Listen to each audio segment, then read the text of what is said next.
My world completely collapsed when I saw who was sitting next to my son in that car and overheard the conversation they were having about me. My name is Lydia. I'm 62 years old, and I never could have imagined I would uncover the most cruel and heartless plan devised by my own family. It all began that afternoon when I decided to surprise Javier, my only son. I had made his favorite dessert and wanted to take it to his office to brighten his day. When I pulled into the parking lot, I saw his silver sedan parked in a corner spot. I had a mischievous idea that made me smile like a little girl. I would hide in the back seat to surprise him when he returned. I slipped silently into the car, which was fortunately unlocked, and crouched behind the front seats. My heart pounded with excitement, thinking of the look on his face when I appeared with the chocolate cake he had loved since he was a boy. I waited there, holding my breath, listening to every sound in the parking lot. After a few minutes that felt like an eternity, I heard footsteps approaching. The car doors opened and Javier got in the driver's seat. But then another person took the passenger seat. It was a woman. At first, I thought she might be a co-worker until I heard her voice and immediately recognized it as Raquel, his wife. My first reaction was one of tenderness. How sweet that they had decided to leave work together. But my smile faded as they began to talk. The first words that came out of Raquel's mouth were like daggers to my heart.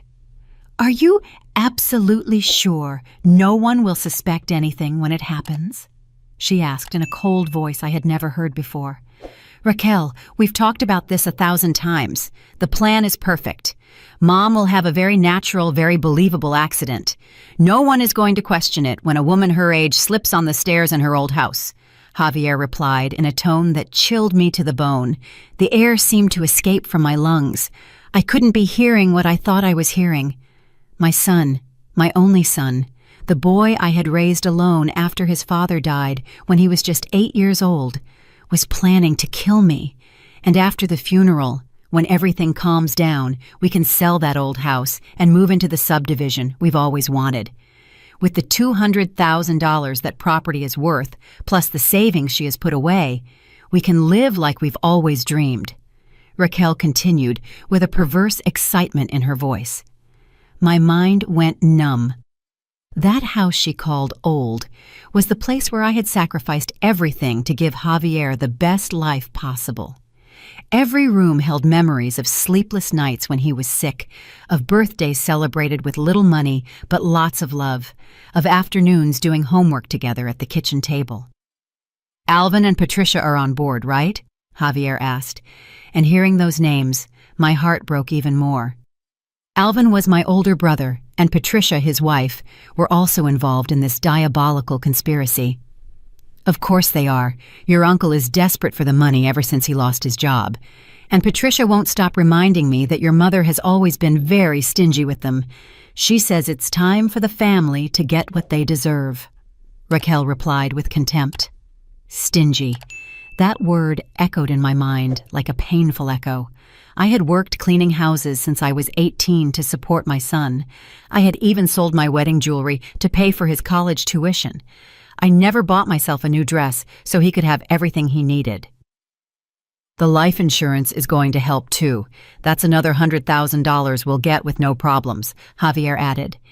And in that moment, I knew there was nothing left of the sweet boy I had raised. My tears began to fall silently as I remained crouched, praying they wouldn't discover me. My body trembled not only with fear, but with a sadness so profound, I felt like I was going to break in two. The conversation continued for several more minutes, detailing every aspect of my planned death. They had thought of everything, the exact moment, how to make it look accidental, even how they would act at the funeral to appear heartbroken. When they finally got out of the car and walked away as if nothing had happened, I waited another 10 minutes before I dared to move. I emerged from that car a completely different woman from the one who had entered. The loving, trusting mother had died in that back seat. I walked toward my old car on trembling legs, knowing I had to make a decision that would change everything forever.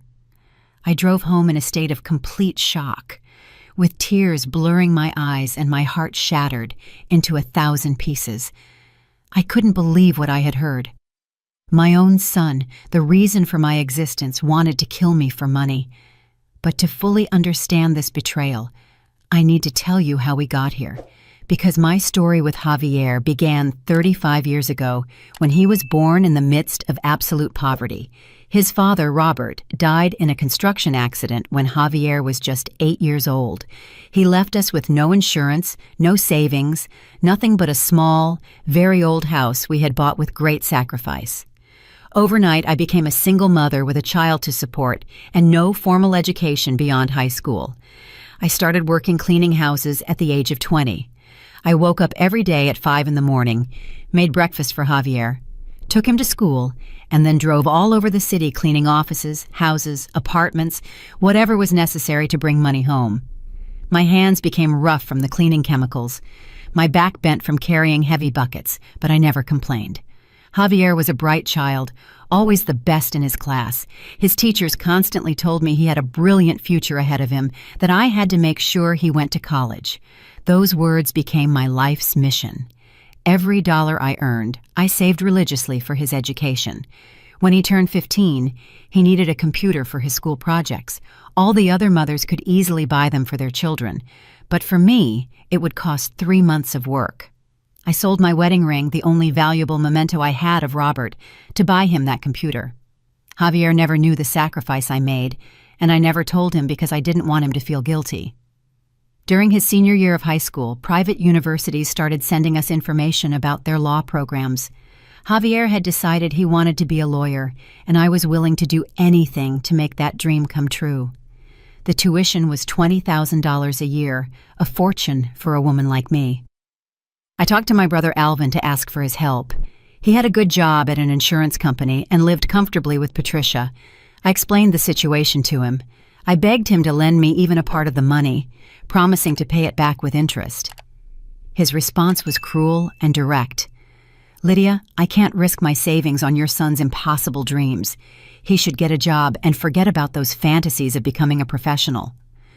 Those words hurt me deeply, but they didn't stop me. I got a second job cleaning a veterinary clinic at night. I worked from 5 in the morning until 11 at night, 7 days a week. My body was exhausted, but my determination was unbreakable. I also started selling homemade food on weekends. I prepared tamales, empanadas, cakes, anything that could generate extra income. Javier helped me sometimes, but I preferred he focus on his studies. "Your job is to study, son. Leave the rest to me," I always told him. I finally managed to save the money for his first year of college.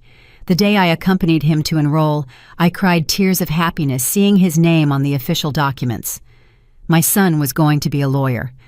All my sacrifice had been worth it. The college years were the hardest of my life. I worked up to 14 hours a day to keep the payments current.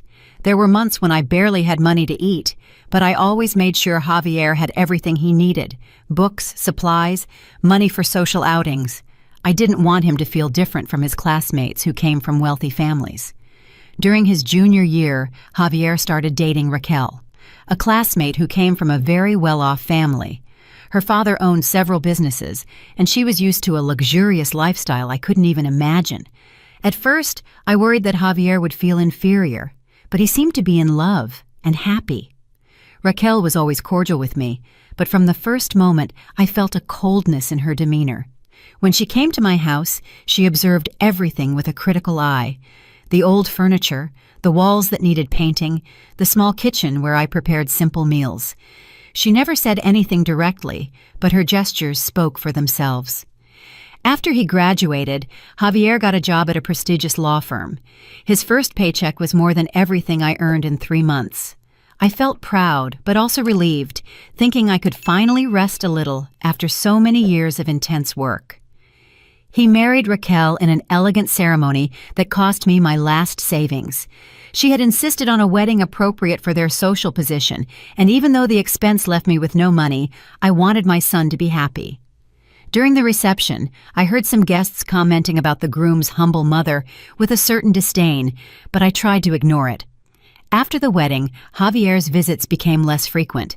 Raquel always had excuses: social commitments, work trips, family gatherings with her parents. When they did visit, the conversations centered on their new life: the luxurious apartment they had rented, the expensive restaurants where they dined, the plans to move to an even bigger house. I continued to work, but now only part-time. At 60 years old, my body could no longer handle the grueling hours of before. I had managed to save about $50,000 over the years, money I kept religiously for emergencies or to help Javier if he ever needed it. My relationship with my brother Alvin also deteriorated over time. After Javier graduated and got a job, Alvin started making sarcastic comments about how some people are lucky with their successful children. Patricia was even worse, always implying that I had been selfish for investing so much in Javier's education instead of helping the extended family. What hurt me the most was seeing how Javier was starting to change. His values, his way of speaking, even the way he dressed became different. Sometimes, when he talked to me, I detected a condescending tone that broke my heart. It was as if he was ashamed of his humble origins. 6 months ago, Javier and Raquel started talking about buying a house in an exclusive area of the city. The properties there cost more than $500,000, an amount that was incomprehensible to me. When I asked him how they planned to pay for it, he responded vaguely about investments and business opportunities. I also noticed that conversations about money became more frequent during their visits. Subtle questions about the value of my house, about my savings, about whether I had life insurance. At the time, I thought it was filial concern, that he wanted to make sure I was financially okay. Now, sitting in my kitchen, after having heard that horrible conversation in the car, all the puzzle pieces began to fit together. The changes in his personality, the questions about money, Raquel's influence, the complicity of Alvin and Patricia. It had all been part of a macabre plan that had been brewing for months. My son, for whom I had sacrificed my entire life, wanted to kill me to inherit my assets and collect my life insurance. The irony was cruel. The money they wanted to murder me for had been earned for the sole purpose of giving him the best life possible. I couldn't sleep a single minute that night. I lay awake in my bed, staring at the ceiling, trying to process the enormity of what I had discovered. My mind wouldn't stop replaying every word of that diabolical conversation. Over and over again, I heard Raquel's cold voice talking about my death as if it were a business transaction, and my son's voice, my own son, agreeing to the details of my murder. At dawn, I got up with a determination I didn't know I had. If they wanted to play dirty, I could too. But first, I needed to fully understand what I had become to them. I decided to do something I had never done in my life: spy on my own family. Over the next few days, I began to observe Javier and Raquel's behavioral patterns. I parked discreetly near their apartment in the mornings, followed them from a distance when they went out, and paid attention to every detail of their conversations when they visited me. What I discovered horrified me even more. Their lifestyle was completely unsustainable with the income they had. Javier earned a good salary as a lawyer, about $6,000 a month, but Raquel had stopped working after the wedding, and their expenses were excessive. They ate at restaurants that cost more than $200 a dinner. Raquel bought $1,000 designer handbags, and they had rented an apartment with a monthly rent of $3,000. I also found that they had accumulated enormous debts. I accidentally overheard a phone call where Javier was arguing with someone from the bank about late credit card payments.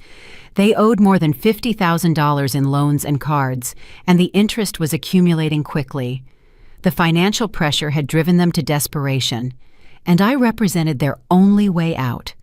My house, which they had valued at $200,000, my life insurance policy of $100,000, and my savings of $50,000 totaled exactly the amount they needed to save their financial situation and buy their dream house. But the most devastating thing was discovering that my brother Alvin was not only involved, but he had been the one who had originally suggested the idea. One afternoon, while cleaning the office where Patricia worked, I overheard a phone conversation that took my breath away. "Lydia has always been so selfish with her money," Patricia was saying to someone on the phone. Alvin is right. It's time for the family to get what they deserve. That stingy old woman is going to die sooner or later. Why wait? We need that money too. Alvin lost his job 3 months ago and we haven't been able to pay the mortgage. I stood paralyzed behind her office door. My brother had lost his job and hadn't told me anything. Instead of asking me for help as family, he had decided it was better to kill me to get the money. That same night, I decided to confront Alvin directly. I went to his house without warning, something I never did, and knocked on the door with my heart pounding violently. When he opened it, his face showed surprise and a flicker of what looked like guilt. "Lydia, what are you doing here so late?" he asked without inviting me in. "Alvin, I need to talk to you. Can I come in?" I said, trying to keep my voice calm. We went into the living room where Patricia was watching television. She greeted me coldly, as she always had for the past few years. I sat on the sofa and decided to get straight to the point. "Alvin, is it true that you lost your job?" I asked, watching his reaction carefully. His face turned red, and Patricia immediately turned off the television.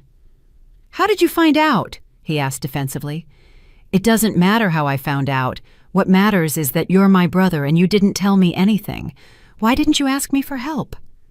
Alvin and Patricia exchanged glances that confirmed my worst suspicions. There was a silent communication between them, as if they had rehearsed this conversation. "Lydia, you've always had your own problems. We didn't want to bother you," Patricia replied with a false smile that didn't reach her eyes. "Patricia, I'm his sister. If Alvin needed help, I would be willing to help him. I have some savings." At that moment, I saw something horrible in my brother's eyes. It wasn't gratitude or relief, but resentment. "Some savings?" he asked sarcastically. "Lydia, we all know you have a lot more than just some savings. You've been hoarding money for years while the rest of the family struggled." His words hit me like slaps. "Alvin, I earned that money by working 14 hours a day to give my son an education. I didn't hoard it. I sacrificed everything for him." "Exactly!" Patricia interrupted with venom in her voice. "Everything for Javier. You never thought about helping your own brother. When he needed money for college, you told him no. But for your little prince, Javier, there was always money." The conversation was getting aggressive, and I could feel the hostility growing in the room. It was as if years of accumulated resentment were bubbling to the surface. "You don't understand," I tried to explain. "I wanted Javier to have opportunities we never had. I wanted to break the cycle of poverty in our family." "And what about breaking the cycle of favoritism?" Alvin shouted, standing up. "What about thinking of your brother who also needs help? It's always been the same, Lydia. Since we were kids, you were Mom and Dad's favorite, and now you act as if you're better than us." These accusations were completely false, but I saw that they had built a narrative to justify their resentment. In their version of the story, I was the selfish, privileged sister, while they were the misunderstood victims. "If you needed money so badly, why didn't you ask me directly?" I insisted, even though I already knew the answer. Patricia laughed bitterly. "So you could give us handouts like we were beggars? So you could make us feel inferior like you always have?" "I have never tried to make you feel inferior." "Oh no?" Alvin yelled. "And what about when you bought a house and we were still renting? And when Javier graduated from college and our kids barely finished high school? And when you brag about your savings while we struggle to make ends meet?" Every accusation was more unfair than the last. I had worked like a slave to get everything I had. I hadn't inherited anything. I hadn't been lucky. I had sweated blood for every dollar. But to them, my relative success was a personal affront. "Alvin, if you need money, I can lend you $10,000 right now," I offered desperately, trying to find a peaceful solution. $10,000? Patricia scoffed. "Lydia, we know perfectly well how much money you have. The house is worth $200,000, you have $50,000 in savings, and your life insurance is for $100,000, and you offer us $10,000 like we're beggars?" My blood ran cold when I heard those exact figures. They knew too much about my financial situation. Someone had been investigating my finances in great detail. "How do you know so much about my money?" I asked with a trembling voice. Alvin and Patricia fell silent, but their faces gave them away. They had said more than they should have. I got up from the sofa on shaky legs. "I think I have my answer," I said, heading for the door. "Lydia, wait!" Alvin yelled behind me, but I was already leaving the house. That night, I confirmed what I already knew. My own family saw me as an obstacle between them and the money they believed they deserved. It wasn't just Javier and Raquel, it was an entire family conspiracy that had been growing silently for months. The following days were the darkest of my life. I found myself in a situation I never imagined, knowing that my own family planned to murder me, but unable to turn to anyone. Who do you tell that your son wants to kill you? Who would believe you?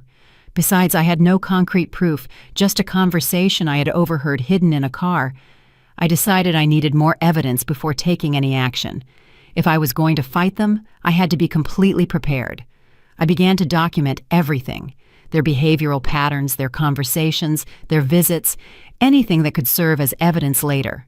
I also made a decision that terrified me, but I knew was necessary. I was going to let them believe their plan was working. If I acted suspiciously or confronted Javier directly, they could change their strategy and become even more dangerous. Instead, I decided to continue playing the role of the naive, trusting mother. 3 days after my confrontation with Alvin, Javier called me to invite me to dinner. His voice sounded especially affectionate on the phone, which gave me goosebumps knowing what he really thought of me. "Mom, Raquel and I want to take you to that Italian restaurant you like so much," he said in a sweet tone. "We haven't spent time together as a family in a while." The restaurant he mentioned was one we had only gone to once more than a year ago, and I hadn't liked it particularly, but I feigned excitement. "How sweet, son. I love the idea." "Perfect. We'll pick you up Friday at 7. And Mom, wear your favorite green dress. We want you to look nice." That specific reference to my clothing seemed strange to me, but I accepted without asking questions. After I hung up, I wondered why he would have mentioned that particular dress. It was one I had bought 2 years ago, one of the few expensive dresses I had allowed myself to buy in my entire life. Friday afternoon, I carefully got ready. I put on the green dress, as he had asked, fixed my hair, and put on a little makeup. As I looked at myself in the mirror, I tried to ignore the voice in my head that told me this could be my last dinner. Javier and Raquel arrived punctually at 7. Javier looked nervous, though he tried to hide it with forced smiles and superficial comments about the weather. Raquel, on the other hand, seemed completely calm, almost cheerful, which I found even more disturbing. On the way to the restaurant, the conversation was strangely formal. They talked about Javier's work, about some supposed vacation plans, about anything but us as a family. I responded automatically, but my mind was completely focused on observing every detail of their behavior. At the restaurant, Raquel insisted I order the most expensive dish on the menu. "Lydia, we're paying for everything tonight. Order whatever you want without worrying about the price," she said with a smile that didn't reach her eyes. During dinner, they began to ask seemingly casual questions about my health. How had I been feeling lately? Had I had dizziness, problems climbing stairs? Had I updated my health insurance recently? "Mom, we're worried about you living alone in that big house," Javier said in a concerned tone. "The stairs are steep. What if you were to fall?" "Oh, son, don't worry. I've lived in that house for 30 years. I know every step perfectly," I replied, trying to sound nonchalant. "But Mom," Raquel insisted, "accidents don't care how long we've lived in a place. Maybe you should consider moving to a single-story apartment, something safer for a woman your age." The way she said accident gave me goosebumps. It was as if she was testing the word, seeing how it sounded out loud. "And Mom," Javier continued, "have you thought about making a will? I know it's uncomfortable to talk about these things, but it's important to have everything in order." There it was, the real reason for this dinner. They wanted to make sure the will was updated before they killed me. "Well, I do have a basic will that I made a few years ago," I partially lied. "I'm leaving everything to you, of course." I saw Javier and Raquel exchange a quick look of satisfaction. It was a look that lasted barely a second, but it was enough to confirm all my suspicions. "That's good, Mom, but maybe you should review it with a lawyer. The laws change, and we want to make sure your wishes are carried out exactly as you want," Javier said in a professional tone. In fact, Raquel added, Javier could help you with that. Since he's a lawyer, he could make sure everything is perfect. The irony was macabre. My son, who planned to kill me, wanted to be the one to draft the will that would benefit him after my death. After dinner, they insisted on driving me back home. During the ride, the conversation became even more sinister. They started talking about what would happen in different hypothetical situations. Mom, if something were to happen to you, Javier said in a seemingly worried voice, is there anything specific you would want us to do with your personal belongings? Why are you talking about such sad things? I asked, feigning annoyance. I plan to live for many more years. Of course, Mom, Raquel quickly said. We just want to be prepared just in case. It's the responsible thing to do. When we arrived at my house, something strange happened. Instead of saying goodbye at the door as they always did, they insisted on walking me inside. Let us help you with the stairs, Mom. It's dark and you could trip, Javier said, taking my arm. As we went up the stairs to my door, I felt their eyes evaluating each step, each handrail, every possible point where an accident could occur. It was as if they were doing a reconnaissance of the crime scene. Once inside, Raquel started walking through the house as if she were inspecting it. Lydia, you really should get better lighting on these stairs. They're very dangerous in the dark. And Mom, Javier added, this rug at the top of the stairs is a little loose. You could easily trip on it. Each comment was another deeper stab in my heart. Not only were they planning to kill me, but they were here in my own home, calculating exactly how to do it. After they left, I stayed awake all night, trembling not only with fear but with a sadness so profound it physically hurt. My son had been in my house, had had dinner with me, had feigned concern for my well-being, all while planning my death. That night, I made the most difficult decision of my life. I couldn't just wait for them to execute their plan. I couldn't continue living with the constant terror of knowing that every day could be my last. I had to act, but in a way they would never expect. If they wanted me to have an accident, then that's exactly what they were going to get. But it would be an accident that I would completely control. I began to plan my own fake death. Planning my own death was the most surreal and terrifying experience of my life. For entire days, I stayed awake thinking about every detail, every possible failure, all the ways my plan could go wrong. But I knew it was the only way to expose my family and save my own life. First, I needed help, and there was only one person in the world I completely trusted, my neighbor Beatrice. She was 70 years old, had been a nurse her entire life, and we had been close friends for more than 20 years. If anyone could help me with this impossible plan, it was her.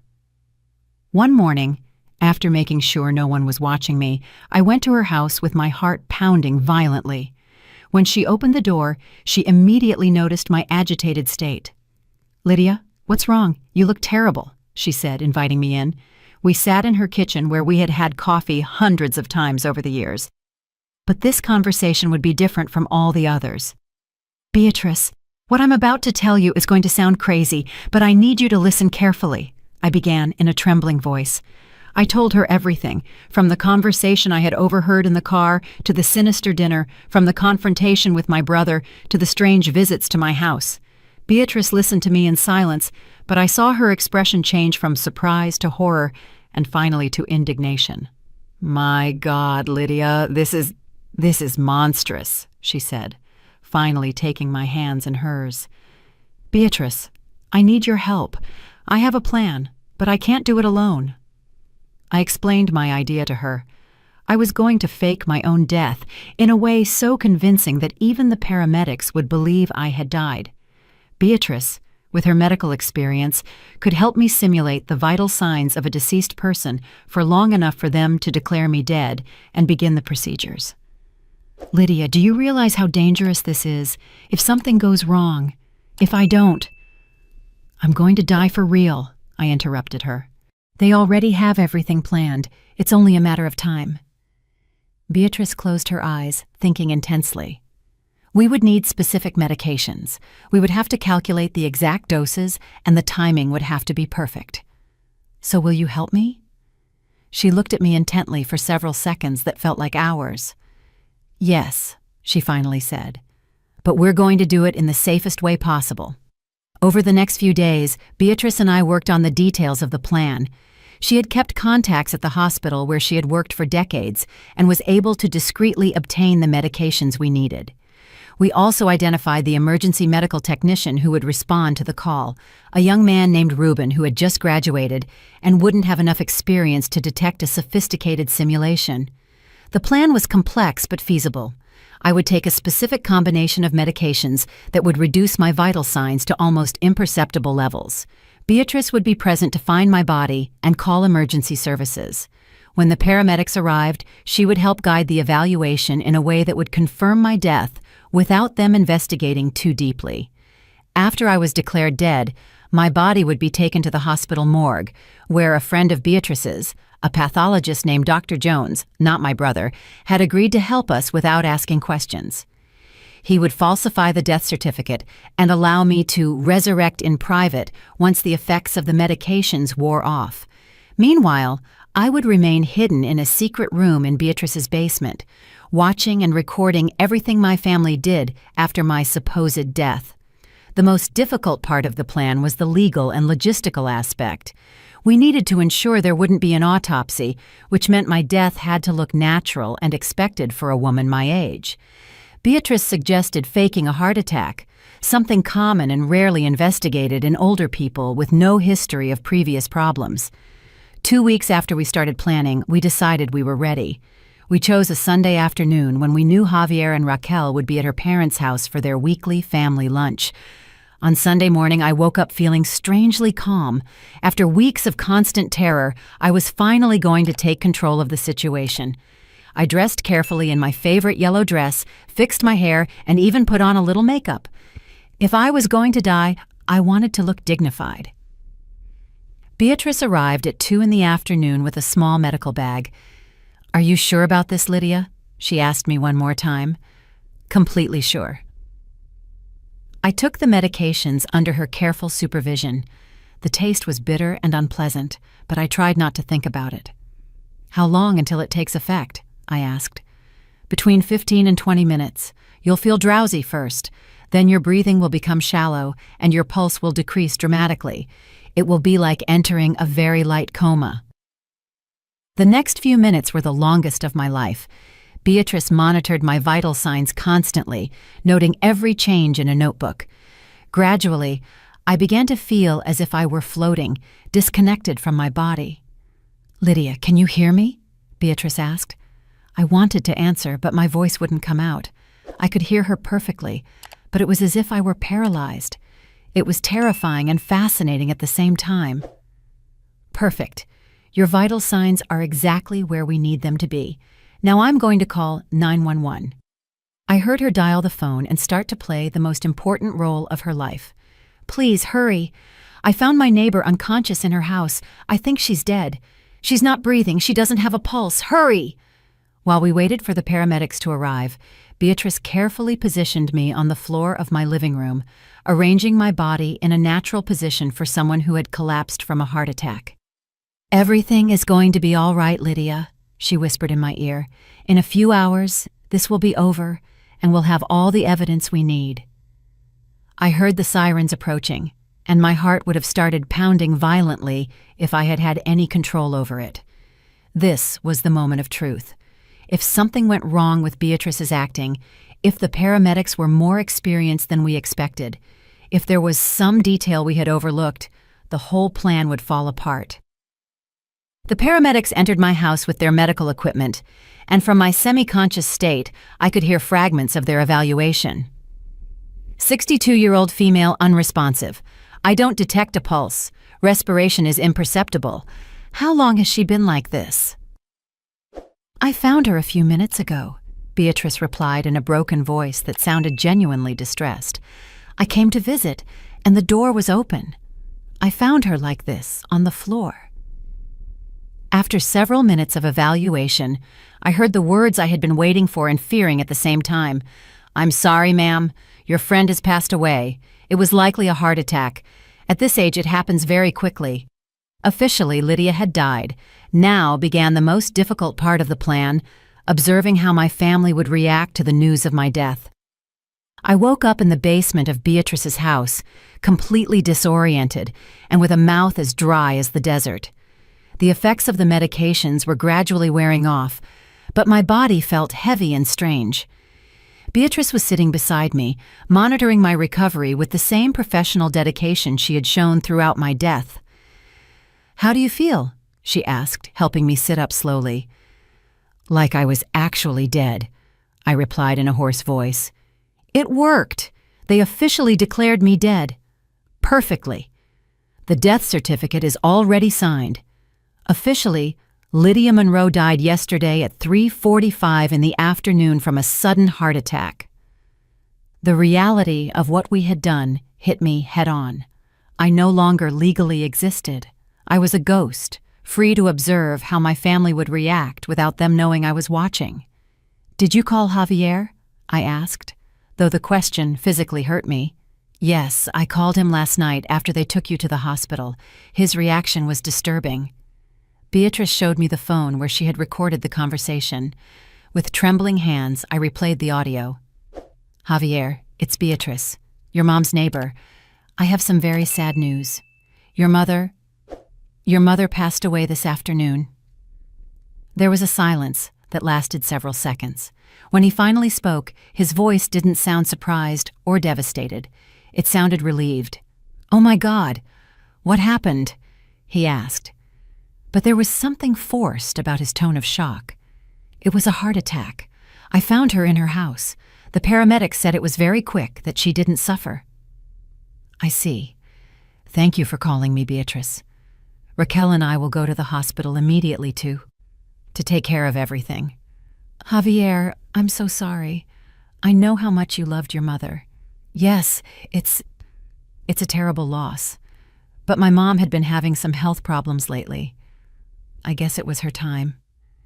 That lie about my supposed health problems pierced me like a dagger. He was building a narrative to justify my death before anyone asked uncomfortable questions.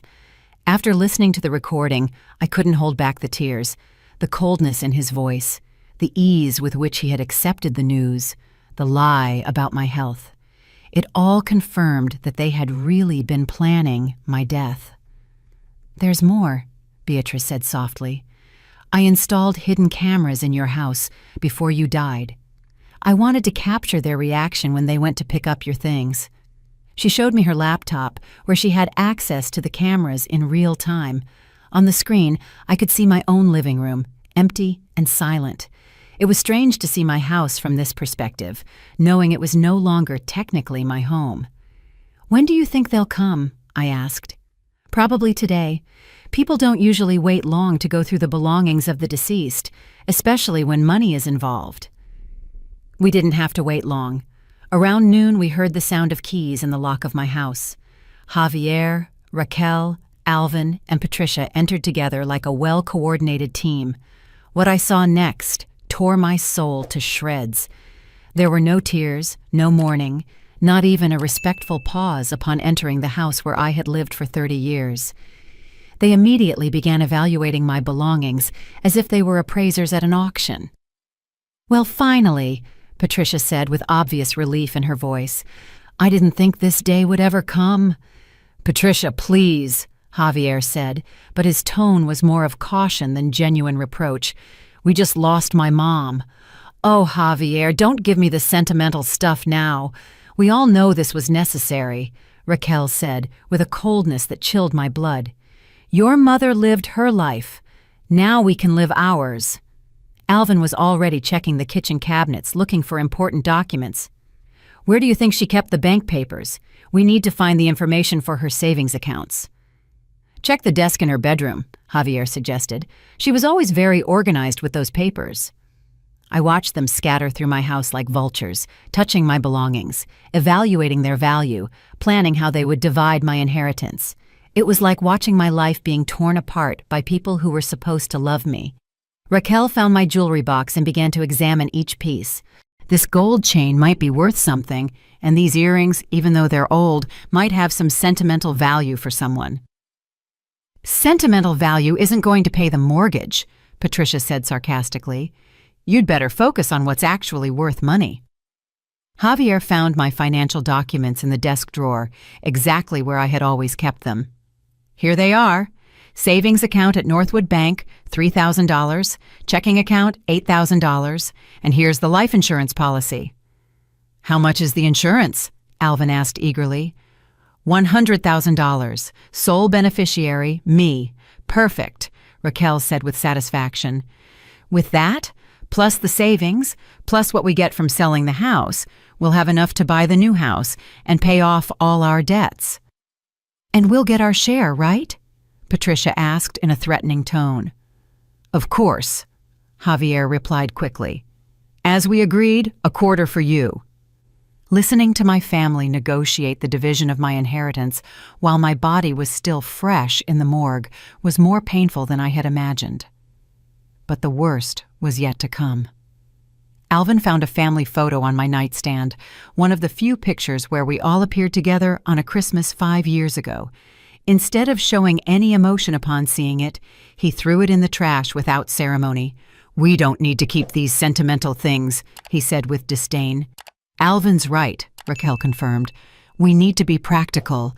We're going to sell the house quickly, so we can't clutter ourselves with useless things. But it was Patricia who said the words that hurt me the most. Honestly, I'm surprised it took her so long to die.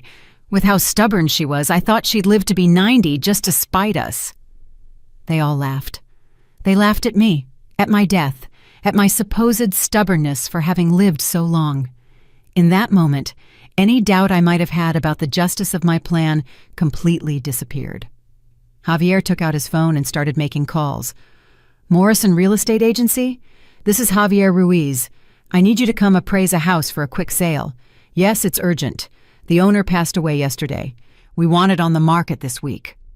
They hadn't even planned a dignified funeral.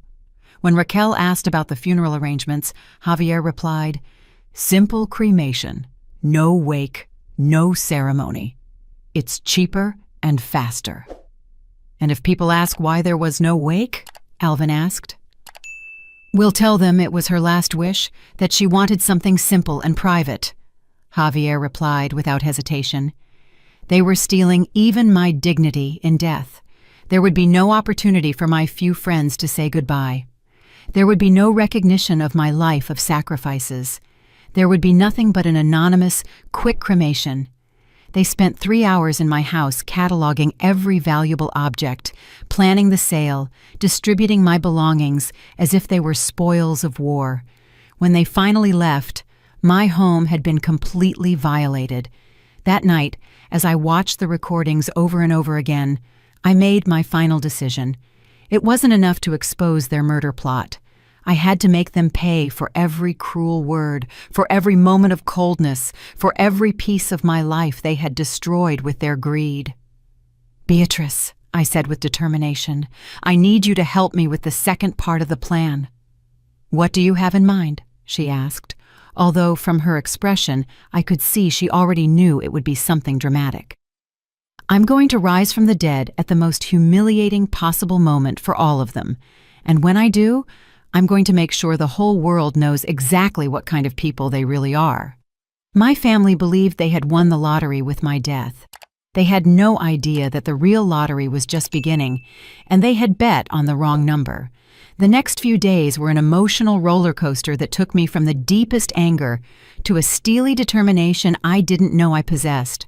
From my hiding place in Beatrice's basement, I continued to watch my family's every move through the hidden cameras, documenting every cruel conversation, every heartless decision they made about my supposed inheritance.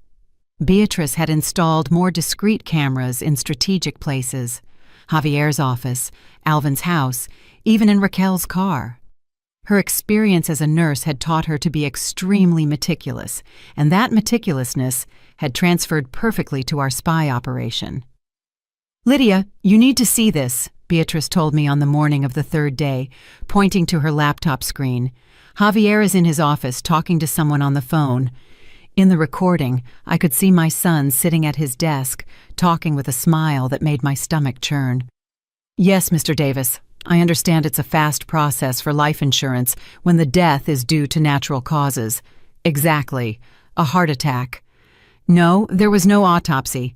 The doctor said it was completely normal for a woman her age with her history of stress. How long for the payout? 1 week. Perfect. What impacted me the most was his completely nonchalant tone. There was no trace of pain, not even the discomfort one would expect from someone who had just lost their mother. He sounded like a businessman closing a routine deal. After he hung up, he immediately dialed another number. "Raquel, it's me. Good news. The insurance will be processed this week. $100,000 clean. Yes, I already called the real estate agency. They're coming tomorrow to appraise the house." "What?" "No, I haven't had time to think about feelings. We have to be practical." That last phrase broke my heart. His mother had died just 3 days ago, and he didn't have time for feelings. But what truly prepared me for the final phase of my plan was a conversation we captured that same afternoon between Raquel and Patricia at a downtown cafe. "You know what the best part of all this is?" Raquel said, sipping her latte. "That we finally got rid of that burden. Javier always felt guilty for not visiting her more, for not giving her more money. Now he can live his life without that constant pressure." "Oh, yes," Patricia replied enthusiastically. "And the best part is that no one will ever suspect a thing. It was Alvin's perfect plan. An old lady in her 60s, dying of a heart attack. Who's going to question that?" "Exactly. And now we all win. You and Javier can buy your dream house. Alvin can pay off his debts. And I can finally stop pretending I liked that bitter old woman." Hearing Raquel call me a bitter old woman after years of me treating her like a daughter was the final straw. In that moment, any last shred of maternal or familial love that might have remained in my heart completely evaporated. "Beatrice," I said that night, "you have contacts in the media, don't you?" "A few. Why?" "Because I want my resurrection to be public. I don't want them to find out in private and have time to make excuses or manipulate the situation. I want the whole world to see exactly who they are." Beatrice smiled for the first time since this nightmare had begun. "I have a friend who works at Channel 7 News, Maria Elena Vargas, the investigative reporter. She loves these kinds of stories." "Perfect. When can we meet with her?" The next day, Maria Elena came to Beatrice's house at night after making sure no one had followed her. She was a woman in her 40s with intelligent eyes and that energy that characterizes good journalists. "Mrs. Monroe," she said, after we explained the entire situation to her, "this is absolutely incredible.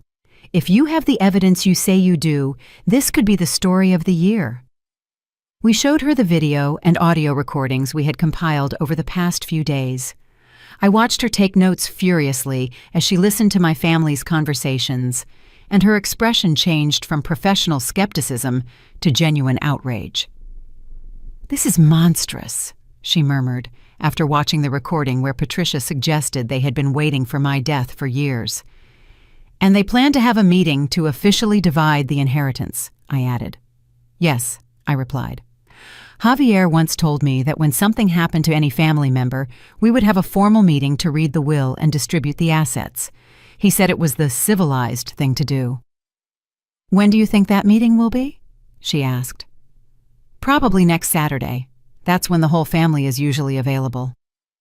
Maria Elena closed her notebook and looked me directly in the eyes. "Mrs. Monroe, if we do this, there's no going back.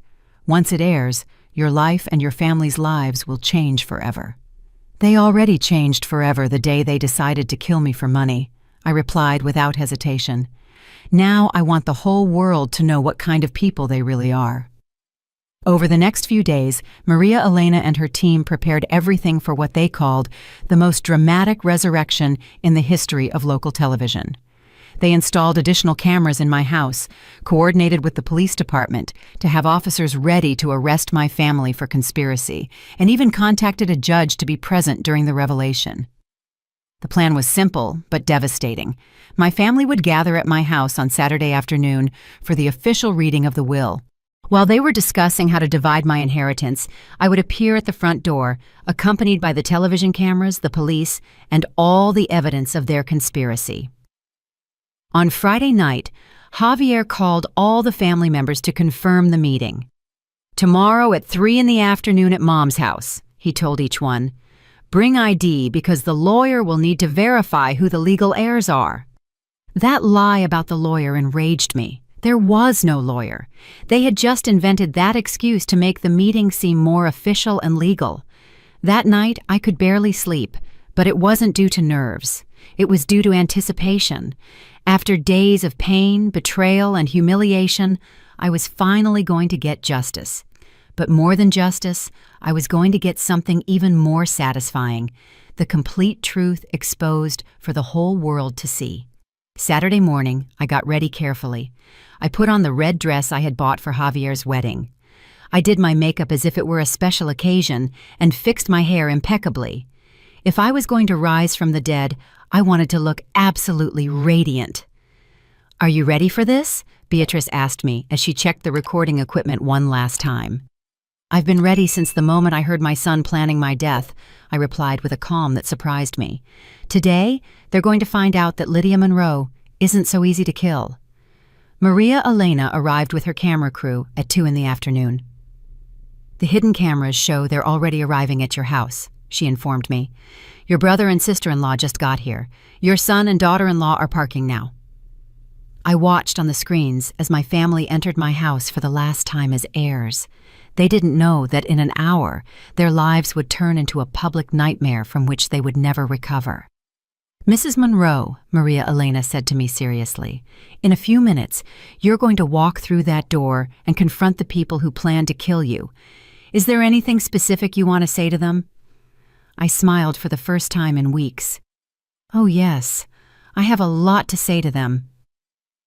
At 3:15 in the afternoon, as I watched my family through the hidden cameras settling into my own living room to divide my inheritance, I felt a mix of nerves and determination that I had never experienced in my life.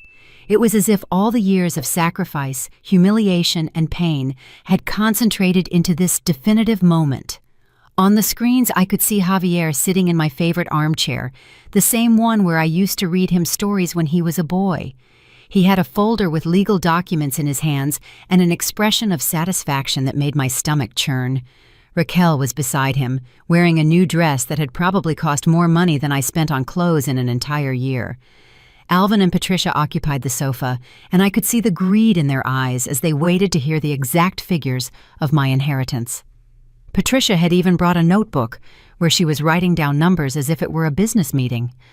"Well," Javier began in a solemn but fake tone, "we are here to discuss the distribution of my mother's assets. As you all know, she named me the sole heir in her will. But as a family, we have agreed to make a more equitable distribution," Raquel added, with a smile that didn't reach her eyes. Maria Elena touched my shoulder. "It's the perfect time, Mrs. Monroe. They're talking about exactly what we expected." I took a deep breath and walked toward the door of my own house, accompanied by 2 camera operators, a sound technician, 2 police officers, and the most tenacious reporter. My heart was pounding so hard, I thought the whole neighborhood could hear it. "Are you recording?" I asked the main camera operator. "Yes, ma'am, we're live." Those words gave me the final push of courage I needed. Thousands of people were about to witness the most poetic justice of their lives. I put my key in the lock and turned it slowly. The metallic sound echoed throughout the house, and I immediately heard the conversations in the living room stop. "Did you hear that?" Patricia's nervous voice asked. "It must be the wind," Alvin replied, but his voice sounded uneasy. I opened the door and walked directly into the living room, where my family was sitting, discussing how to spend the money from my death. The television cameras followed me, capturing every second of what was about to become the most dramatic moment of their lives. When I appeared in the doorway of the living room, the silence that followed was absolute and terrifying. Raquel was the first to see me. Her face went completely pale, and she let out a scream that probably echoed throughout the neighborhood. "Oh my God, it can't be!" Javier got up from the armchair so quickly that he knocked all the documents to the floor. His eyes were so wide I thought they were going to pop out of their sockets. "Mom, but you're dead!" Patricia started crying hysterically, not with joy at seeing me alive, but clearly with terror. "It's a ghost! It's a ghost! Lydia died! We all saw the death certificate." Alvin remained completely still, as if he had been turned to stone. His mouth was open, but no sound came out. "Hello, my dear family," I said in the calmest voice I could produce. "I hope I'm not interrupting anything important." Maria Elena entered behind me with her cameras. "Good afternoon. I'm Maria Elena Vargas from Channel 7 News, and we're broadcasting live what could be the most shocking story of the year." "What's going on here?" Javier yelled, finally regaining the ability to speak, though his voice sounded completely hysterical. "What's going on, my dear son?" I replied, walking slowly to the center of the room, "is that I have returned from the dead to personally hear how you were planning to divide my inheritance." But the hospital, the death certificate, you were cremated," Raquel stammered, visibly trembling. "Ah, yes, the cremation," I smiled with satisfaction. "How interesting that you mentioned that, Raquel, especially considering that you decided on cremation without a wake because it was cheaper and faster. Isn't that right?" The cameras perfectly captured the look of horror on her face when she realized I knew exactly what they had said. "Mrs. Monroe," Maria Elena intervened, "could you explain to our audience what led you to fake your own death?" I turned to the cameras, aware that thousands of people were watching this confrontation in real time. "I was led to fake my death by discovering that my own family had planned to murder me to collect my inheritance." "That's a lie!" Javier yelled, but his voice sounded more desperate than outraged. "A lie?" I asked calmly. "Do you mean lies like this?" I took out my phone and played the recording of the conversation I had overheard in his car. His and Raquel's voices filled the room, discussing the details of my planned death. "Are you absolutely sure no one will suspect anything when it happens? The plan is perfect. My mother will have a very natural, very believable accident." As the recording continued, I saw my family's faces change from shock to pure terror. Raquel began to cry uncontrollably, but they weren't tears of remorse, but of panic as she realized they had been discovered. "That recording is fake!" Patricia yelled desperately. "Someone fabricated it! Lydia is crazy!" "Fake?" I asked, and took out another phone. "And what about this other conversation, Patricia? The one you had with Raquel at the cafe yesterday, where you said it was Alvin's perfect plan?" I played the second recording, where Patricia spoke openly about how they had been waiting for my death for years, and how no one would ever suspect a thing. Alvin finally spoke in a trembling voice. "Lydia, this is a terrible misunderstanding. We would never do something like that." "A misunderstanding?" I laughed bitterly. "Is it also a misunderstanding that you were all here in my house yesterday, dividing my belongings like vultures? Is it a misunderstanding that Javier had already called the insurance company to collect my life insurance policy?" Maria Elena turned the microphone directly to Javier. "Mr. Ruiz, how do you explain these recordings, where you are clearly heard planning your mother's death?" Javier was sweating profusely and his hands were trembling.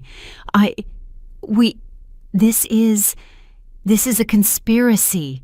Someone is trying to destroy our family." "A conspiracy?" I interjected. "Like the conspiracy you four made to kill me? Like the conspiracy where you agreed to give Alvin and Patricia a quarter of my inheritance in exchange for their complicity?" At that moment, one of the police officers stepped forward. "Javier Ruiz, Raquel O'Malley, Alvin Monroe, and Patricia Taylor, you are under arrest for conspiracy to commit murder." "No!" Raquel screamed. "This can't be happening. She's dead. We saw her die." "You didn't see me die," I replied with satisfaction. "You saw me act, and apparently I acted much better than you ever pretended to love me." As the officers began to handcuff my family, Maria Elena continued with the live interview. "Mrs. Monroe, How does it feel to confront the people who plan to kill you? It feels like justice, I replied, looking directly at the cameras. For 35 years, I sacrificed everything for my son. I worked 14 hours a day, sold my jewelry, gave up my own life to give him the education and opportunities he needed. And this is how he repaid me, by planning my death for money. Javier, with his hands now cuffed, looked at me with a mixture of hatred and despair. Mom, please, this is a mistake. I love you. I've always loved you. You love me? I asked in a voice that was broken but strong. Do you love someone you plan to kill for $200,000? Do you love someone whose death you celebrate without even organizing a dignified funeral? That's not true! Silence! I yelled with a strength I didn't know I had. I'm not going to listen to any more lies from your mouth. I heard everything, Javier. I heard how you planned my accident. I heard how you laughed about my death. I heard how Patricia said she was surprised it had taken me so long to die. I heard how you divided my money before my body was even cold. The tears finally began to fall from my eyes, but they weren't tears of sadness. They were tears of liberation. Maria Elena, I said, turning to the reporter, I want the whole city to know that family isn't always the one you share blood with. Real family is the one that loves you unconditionally, that takes care of you when you're vulnerable, that mourns your death instead of celebrating your inheritance. As the officers led my son, my daughter-in-law, my brother, and my sister-in-law away, Javier yelled at me from the door, "This isn't over, Mom. We'll fight this in court." "No, Javier," I replied with a calm that surprised me. "This ended the day you decided your mother was worth less than money.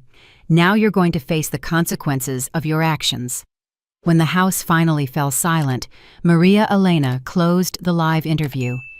This has been one of the most extraordinary stories I have covered in my 20 years of journalism. A mother who faked her death to expose the family that planned to kill her. From here, Maria Elena Vargas, Channel 7 News. I sank into my favorite armchair, the same one where Javier had been sitting planning my inheritance just an hour before. For the first time in weeks, I felt truly at peace. Beatrice came in and sat beside me. "How do you feel?" "Like I've finally woken up from the worst nightmare of my life," I replied, and as if the real Lydia Monroe just returned from the dead. The months that followed my resurrection were like living in a completely new world. The story went viral within hours, and not just locally. Media outlets all over the country covered what journalists called the most perfect family revenge in modern history. My phone wouldn't stop ringing. TV producers wanted to make documentaries, writers wanted the book rights, and even a Hollywood company contacted me to make a movie. But the most important thing for me was that finally, after decades of silent sacrifice, the whole world knew my story. Social media exploded with messages of support. Thousands of women shared their own stories of maternal sacrifice, of ungrateful families, of children who had abandoned them after receiving everything from them. I became, without wanting to, the voice of all the mothers who had given everything for their families, only to be betrayed in the end. The legal process was faster than expected. The recordings that Beatrice and I had compiled were irrefutable evidence of the conspiracy. Javier, Raquel, Alvin, and Patricia were formally charged with conspiracy to commit first-degree murder, insurance fraud, and planning a homicide for financial gain.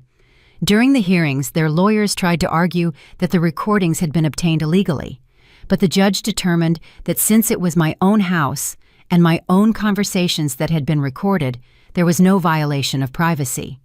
In addition, the fact that they had been planning my death justified any means necessary to protect my life. What hurt me the most during the trial was hearing Javier on the stand trying to justify his actions. His lawyer had built a defense based on the idea that I had been a controlling, manipulative mother who had emotionally blackmailed my son throughout his life. My client felt trapped by the constant demands of a mother who was never satisfied with anything, the lawyer argued. Mrs. Monroe used her sacrifice as an emotional weapon against her son, making him feel guilty for wanting to have his own life. Hearing those lies in a courtroom broke my heart once again. They had turned my unconditional love and my sacrifices into something toxic and manipulative. In their narrative, I was the villain, and they were the victims of my supposed maternal tyranny. But when it was my turn to testify, I had the opportunity to tell my side of the story. In a firm but emotional voice, I narrated every sacrifice, every sleepless night, every extra job I had taken to give Javier the best life possible. I described how I had sold my wedding ring to buy him his first computer, how I had worked 14 hours a day to pay for his college, how I had given up my own happiness to ensure his. "Your Honor," I said, looking directly at the judge, "I never blackmailed my son with my sacrifice. On the contrary, I tried to hide it from him so he wouldn't feel guilty. I wanted him to be free to live his life, to be happy, to start his own family. The only thing I never imagined was that that freedom would mean planning my death." The most dramatic moment of the trial came when the prosecutor played the complete recordings of all the conversations we had captured. Hearing those cold voices again discussing my planned death, this time in a courtroom full of people, was devastating, but also liberating. When they played the recording where Patricia said she was surprised it had taken me so long to die, I saw several members of the jury wipe tears from their eyes. When they played the part where Raquel referred to me as that burden they had finally gotten rid of, even the judge had to pause to compose himself. Javier broke down crying during that part of the trial, but I'm not sure if they were tears of genuine remorse or simply terror of the consequences he was facing. The verdicts came back after only 3 hours of jury deliberation, guilty on all charges. Javier was sentenced to 20 years in prison. Raquel received 15 years, Alvin 12 years, and Patricia 10 years for being considered the least active in the planning but an essential accomplice in the conspiracy. When the judge read the sentences, none of them looked at me. They kept their heads down, finally facing the reality that their actions had real and devastating consequences. After the trial, I approached Javier one last time before they took him away. "My son," I said softly, "I want you to know that despite everything you've done, there is still a part of me that remembers the sweet boy you used to be." He looked at me with eyes full of tears. "Mom, I'm sorry. I'm so sorry. I don't know what I became."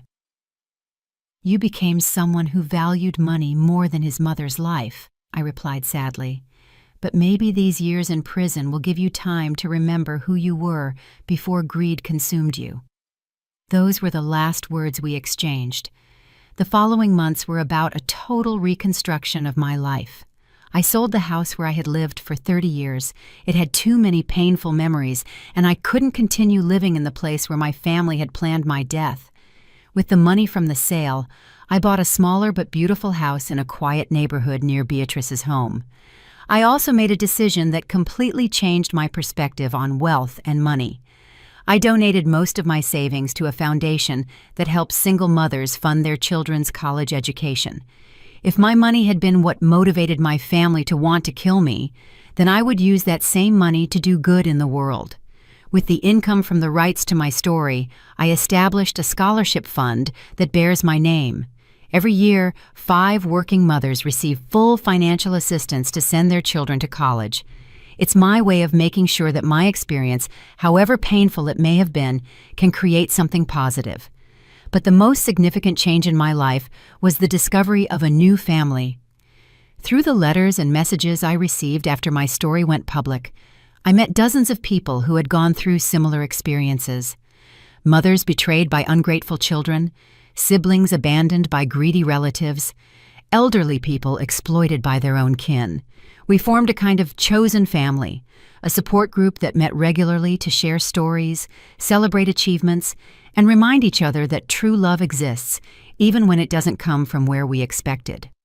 One of those people became especially important to me, Gabrielle, a 58-year-old woman whose daughter had abandoned her in a nursing home after taking all her savings. Gabrielle and I developed a friendship so deep that she became the sister I had always wanted to have. "You know what the most ironic thing about all this is?" Gabrielle said to me one afternoon as we had coffee in my new kitchen. Our biological families betrayed us for money, but we found much better families without money having anything to do with it. She was right. My new life was full of people who loved me for who I was, not for what I had. People who celebrated my achievements without calculating how they could benefit from them. People who, when my real, natural death came many years from now, would mourn my passing instead of celebrating my inheritance. 2 years after my resurrection, I received a letter from prison. It was from Javier. In 4 handwritten pages, he apologized with words that sounded genuine for the first time in years. He told me about the therapy he was receiving in prison, about how he was finally understanding the magnitude of his betrayal, about how he spent his nights remembering all the sacrifices I had made for him. "Mom," he wrote on the last page, "I know I can never undo what I did. I know I deserve to be here, and I know you may never be able to forgive me. But I want you to know that every day I spend in this cell, I remember the incredible woman who raised me, and I hate myself for having been so blind to your love." I read that letter many times over several weeks, debating with myself whether to respond or not. I finally decided to write back, not to forgive him, but to close that chapter of my life definitively. "Javier," I wrote, "I accept your apology because I believe it's sincere, but forgiveness is something you'll have to earn over many years, possibly the rest of your life. The boy I raised is buried under the man who planned my death, and only you can decide if he's worth unearthing." I never received a response to that letter, and that's okay. Today, at 65 years old, I can honestly say I am happier than I have been in decades.